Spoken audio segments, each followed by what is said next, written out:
like, yeah, blah, blah, blah. I have a surprise for you. And that was, I should say, it was a really important process for me because just a few months later, Kathy would pass away.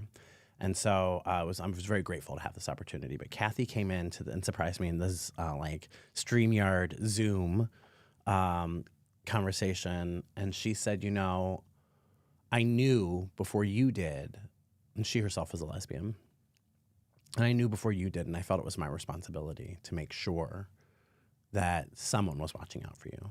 And so, you know, she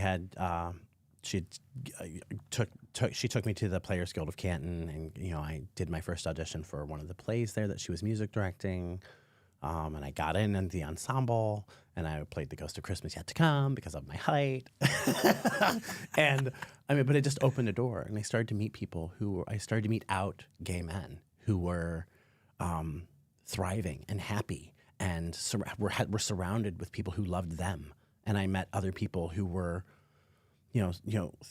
affirming, now we call them allies. But we didn't have that language in 1996, 1995.